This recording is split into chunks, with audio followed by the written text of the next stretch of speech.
আসসালামু আলাইকুম, welcome to জাইদাস kitchen. সবাই কেমন আছেন? আশা করি সবাই খুব ভালো আছেন। আলহামদুলিল্লাহ, আমিও খুব ভালো আছি। আজকে আমি খুবই মজাদার একটি ডেজার্ট রেসিপি নিয়ে হাজির হয়েছি। আশা করি আপনাদের ভালো লাগবে। আজকে আমি কফি মিল্ক কেক তৈরি করে দেখাবো। আশা করি আপনাদের ভালো লাগবে। এমনকি হুবহু রেসিপি ফলো করে আপনারা তৈরি করলে আপনারা প্রশংসিত হতে বাধ্য হবেন। চলুন তবে দেখি কিভাবে তৈরি করা হয়। এখানে আমি কফি মিল্ক তৈরি করার জন্য এখানে আমি 2.5 চা চামচ কফি নিয়ে নিয়েছি এবং পরিমাণ মতো পানি দিয়ে আমি কফিটা গুলিয়ে নেব। এখানে আমি 3 টেবিল চামচের মতো পানি ইউজ করেছি, ফুটন্ত গরম পানি।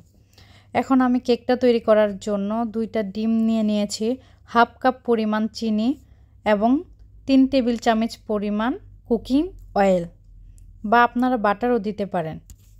মিষ্টিটা আপনাদের স্বাদ অনুযায়ী বাড়িয়ে কমিয়ে নিতে পারেন। এখানে আমি হাফ কাপ পরিমাণ ইউজ করেছি। এখন গোলানো কফিটা আমি 2-3 চামচ দিয়ে দেব। খুব ভালোভাবে আমি বিট করে নেব।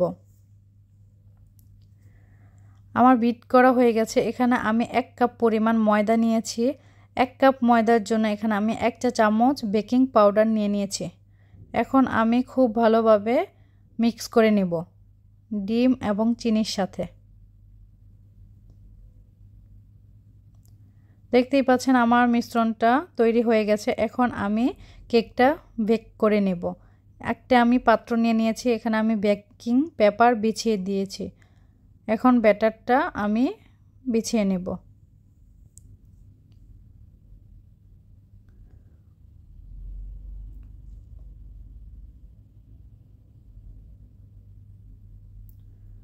এখন আমি কেকের ব্যাটারটা ঢেলে নেব এবং পাত্রটি খুব ভালোভাবে ঝাঁকিয়ে নেব যাতে ব্যাটারটা সব জায়গায় ঠিকমতো পৌঁছায়। এবং আমি একটি কাঠি দিয়ে এভাবে করে নেব যাতে ভিতরে কোনো বাবল না থাকে। এখন আমি বেক করার জন্য 180 ডিগ্রি সেলসিয়াসে 30 মিনিটের জন্য দিয়ে দিয়েছি। অন্যদিকে এখন আমি হুইপিং ক্রিম তৈরি করে নেব। হুইপিং ক্রিম তৈরি করার জন্য এখানে আমি 400 ml ফ্রেশ ক্রিম নিয়ে নিয়েছি এবং আমি 3 থেকে 4 টেবিল চামচ পাউডার সুগার দিয়ে দিয়েছি। সুগারটা আপনাদের স্বাদ অনুযায়ী কমিয়ে বাড়িয়ে নেবেন। এবং আগে থেকে গোলানো কফির মিশ্রণটা আমি কয়েক চামচ দিয়ে দিয়েছি এবং খুব ভালোভাবে বিট করে নিয়েছি। এখন আমি 1 ঘন্টার জন্য ফ্রিজে রেখে দেব হুইপিং ক্রিমটা সেট হওয়ার জন্য। এখানে আমি 200 ml ফ্রেশ ক্রিম নিয়ে নিয়েছি এবং 200 ml দুধ নিয়ে নিয়েছি। 3 থেকে 4 টেবিল চামচ আমি কনডেন্স মিল্ক দিয়ে দিচ্ছি। এটাও সম্পূর্ণ আপনাদের স্বাদ অনুযায়ী মিষ্টিটা আপনারা কমিয়ে বাড়িয়ে নেবেন।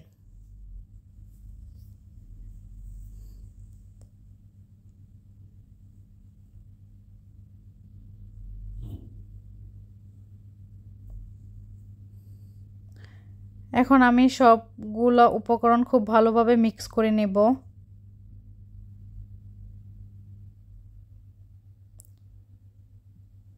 আগে থেকে গোলানো কফির মিশ্রণটা বাকিটুকু সব আমি দিয়ে দিয়েছি।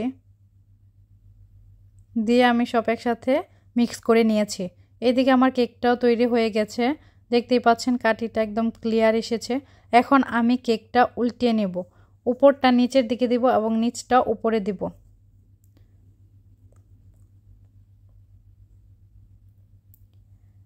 একটা কাঁটা চামচের সাহায্যে আমি এভাবে ছিদ্র করে নেব যাতে এই দুধের এবং ফ্রেশ ক্রিমের মিশ্রণটি খুব ভালোভাবে ভিতরটা ঢুকে যায়। এতে করে কেকটি খুবই সফট হবে। এখন আমি আগে থেকে তৈরি করা হুইপিং ক্রিমটা বিছিয়ে নেব।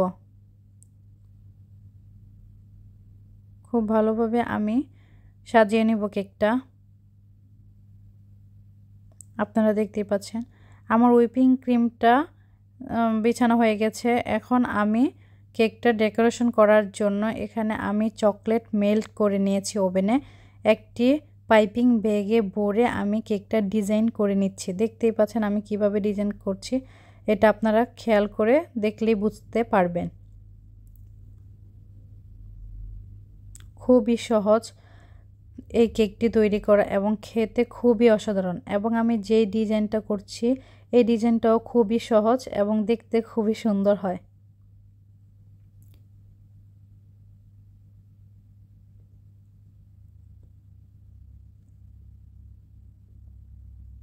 আপনারা খেয়াল করে দেখলেই বুঝতে পারবেন কিভাবে আমি ডিজাইনটা করেছি। তৈরি হয়ে গেছে খুবই মজাদার স্বাদের কফির মিল্ক কেক। আপনারা একবার হলে ট্রাই করে দেখবেন, ইনশাল্লাহ আপনাদেরটাও খুবই মজা হবে। এতক্ষণ আমার ভিডিওটি দেখার জন্য অসংখ্য ধন্যবাদ। ভিডিওটি ভালো লাগলে একটি লাইক এবং আমার চ্যানেলটি সাবস্ক্রাইব করে পাশে থাকবেন। কমেন্টের মাধ্যমে জানাতে ভুলবেন না কেমন হয়েছে, এবং আপনারাও ট্রাই করে দেখবেন এবং আমাকে জানাবেন। আল্লাহ হাফেজ।